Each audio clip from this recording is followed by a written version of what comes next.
Look, hopefully I'm not the one that has to be the bearer of bad news. There is a strong chance that you've seen the rumblings of what's happened with the Acolyte, but if you have heard the news, I'm still here to talk about it, and hopefully in a different light than you've heard thus far, because obviously there are a lot of people rejoicing in the cancellation of it, and I want to really dig into that.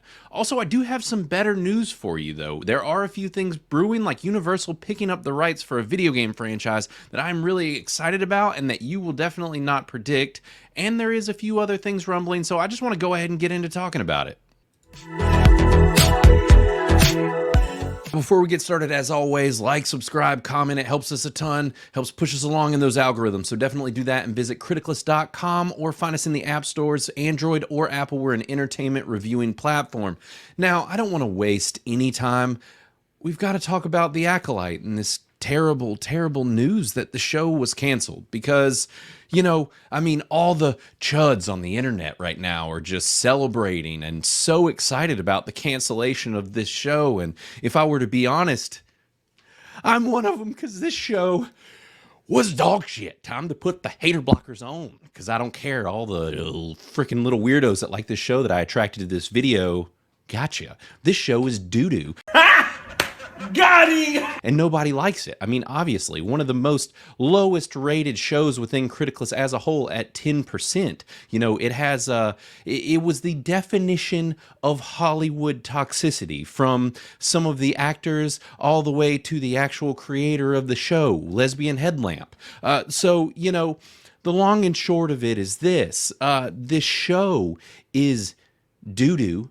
Nobody watched it. Nobody liked it. And for once, somebody told Kathleen Kennedy, you gotta stop. The Brandon assassination just has to stop here. You can't go any further. You just keep on digging yourself into this hole, and your plan is just to dig and dig and dig until not only do you reach the center, you just pop out on the other side so that you can claim you never failed at all. You just dig from one side to the other. But, the thing is hopefully they have gotten smart enough to realize that at some point you gotta stop. You can only kill a brand for so long. And now, I was surprised. Deadline is actually reporting this as actually like a situation of, the viewers being low, and that being the problem is that after the first couple episodes, viewership dropped a ton. It was out of the Nielsen's top 10 ratings, and it just wasn't doing as well as it should have and couldn't work its way back out of the hole it dug itself into. And I mean, there definitely is some truth to that. I'm surprised that there was honesty at all within this Deadline article and that it didn't just start calling everyone a bunch of racist bigots, because that's typically what they've done from start to finish of this show. Because, I mean, at the end of the day, these folks know that this show is bad, and all of the critics that lied about it being good, they know they're lying. They know it. They know that there's no honesty there. I mean, the audience score on even Rotten Tomatoes is astronomically low. Ours is a 10%. It's even lower than theirs. It's because the show was not liked. It was not loved. No one's going to remember or talk about this show ever again. And thank God. So, for once, Lucasfilm has done something right. Thank you. Good job on you. Now we'll see if it's for the right reasons or not. And if you've seen, on the interwebs, and on Twitter and such, there are posts like these where they're just a lot of F-bombs and telling everybody to go screw themselves and whatever. So, the funny thing now is that Kathleen Kennedy is going to have everyone mad at her and hating her versus these simps that have been pretending like they like the trash that they've been pushing forever, and that now everyone is just mad at her. So really, this is just like a perfect storm for getting rid of Kathleen Kennedy and the people trying to ruin this brand as a whole. And, maybe we can bring Star Wars back. I mean, I don't have a ton of faith. The new show that's coming out has me intrigued because it's very retro, and we'll see. I'm not holding out hope. I didn't want to talk about this too much. Tons of people have covered it, but I think honestly right here, Amanda Stenberg, she actually put it best right here.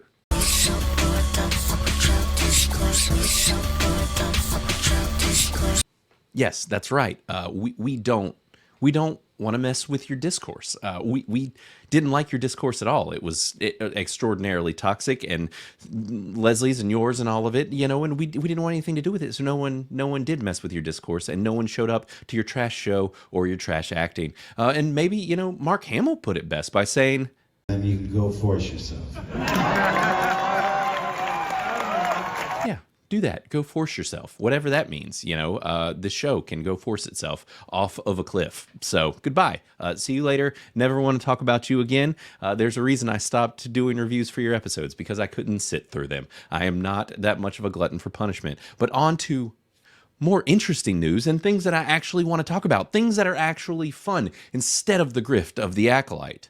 What I want to talk about is this: Universal acquiring the rights to the adaptation of the video game Ruiner, and Wes Ball's directing. Now, if you don't know about this game, it's pretty sick. It's basically a cyberpunk kind of synth-wavy, neon, in-your-face, bloody action game that is really cool. It's very cyberpunky. As you see all the neon and stuff here, this is shot from the game. It's a top-down, more retro-style video game, but people really like it. And the fact that Universal has seen value in this franchise is really promising, because for the masses, it's going to be relatively unknown.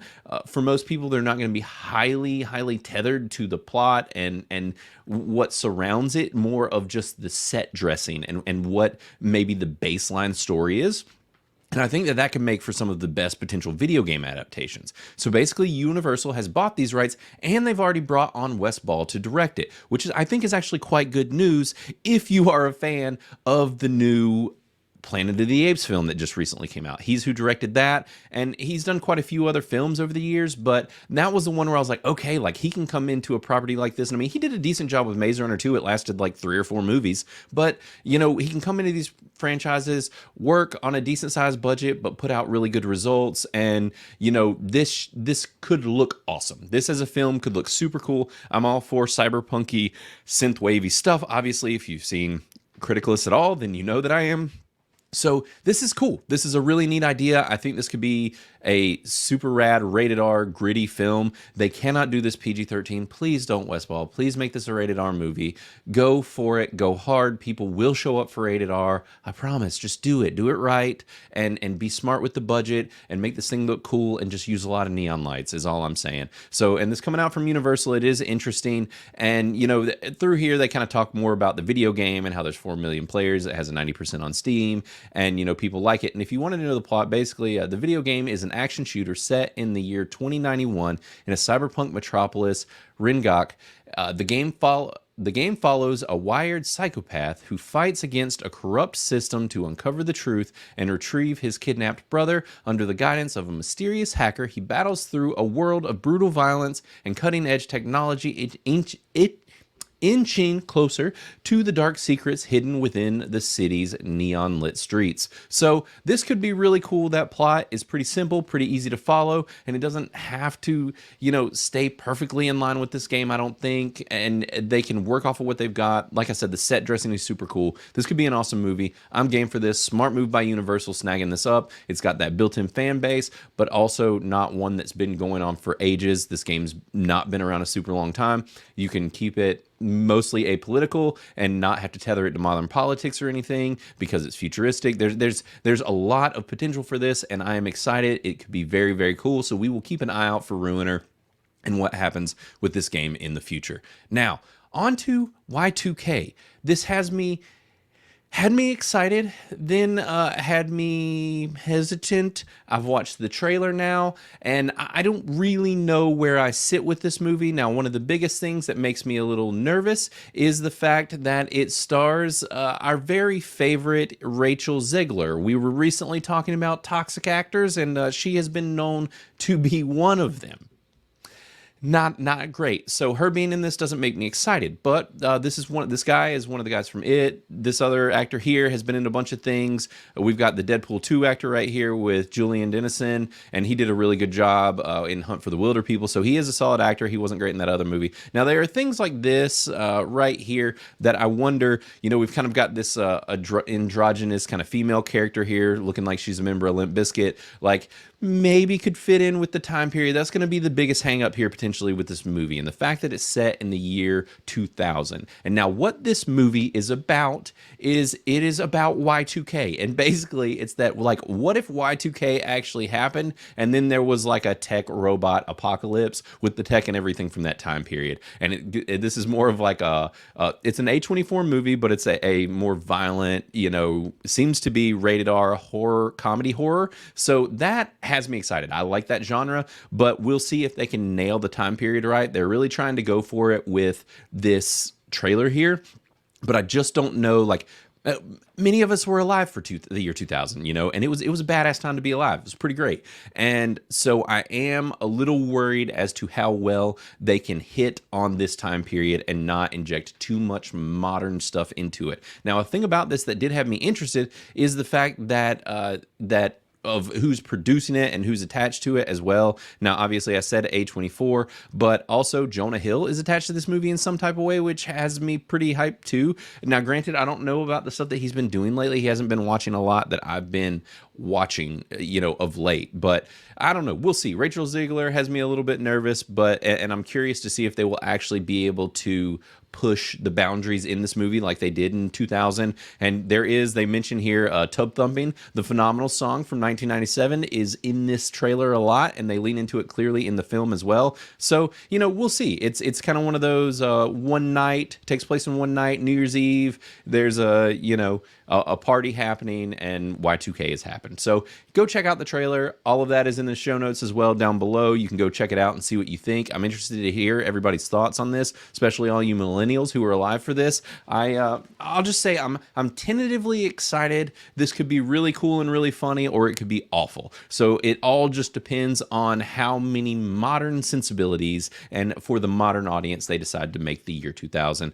So we'll see what Jonah Hill had to say as far as his input in this and actually making it cool. But apparently, there seems to be some decent buzz around this, and now that there's a trailer, I don't know. We'll see. I had no idea this was being made, and the jury is still out. But I just wanted you guys to know what was happening and go check out the trailer for yourselves. Now, the last piece of news that I was going to talk about is about Salem's Lot. Speaking of things that I did not know what was happening, is that there was a Salem's Lot film being made, and is basically already made and ready to rock. And they released some footage, some stills, some images of it. I don't think there's a trailer out yet, but they've kept it behind, they're holding a little bit back at this point. Now, if you're not familiar with Salem's Lot, this is Stephen King's famous vampire book / series, and this stuff is connected to other Stephen King films, well, there was a film previously and just connected to his other books. Now, if you know, I'm a big Stephen King fan. Not a fan of Stephen King himself.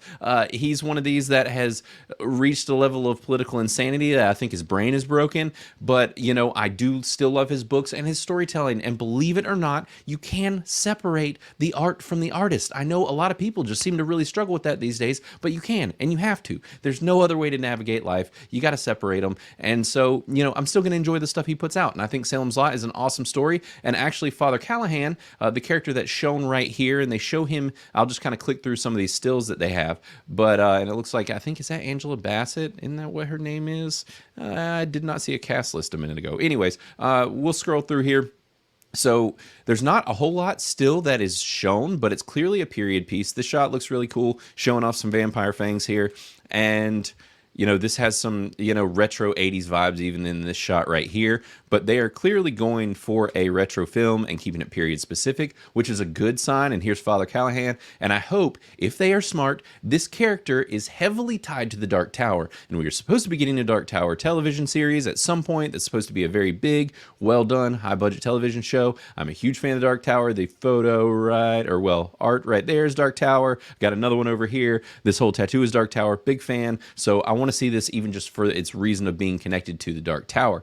But I think that this looks pretty neat. These shots are good. They're promising. They're crisp and clean. Now, and here's a little shot of a vampire, a little bit of one at least. But I am a little worried about this because of the fact that in the article, which, like I said, I didn't even know this was being made, but the fact is that it's coming out quite soon in October, but it sounds like they're sticking it on Max. They're sending it straight to streaming, and I'm not quite sure why. Because on one hand, that could speak to little faith in it, or on another hand, it could speak to them trying to do something else potentially with this and this franchise, and the fact that we are also getting another TV show based on Stephen King's works and on Derry, the town of Derry, which is the town from It, and all of these things with Stephen King are very connected, and so it makes me wonder if this is actually partially to do with some of that. So I don't know. I am intrigued, and I'm interested to hear everybody else's thoughts on this with it going to streaming. I don't know that that's the best move. We just saw recently with Alien Romulus that it was an extremely good move to send it to theaters. Now, granted, if you're not confident about it,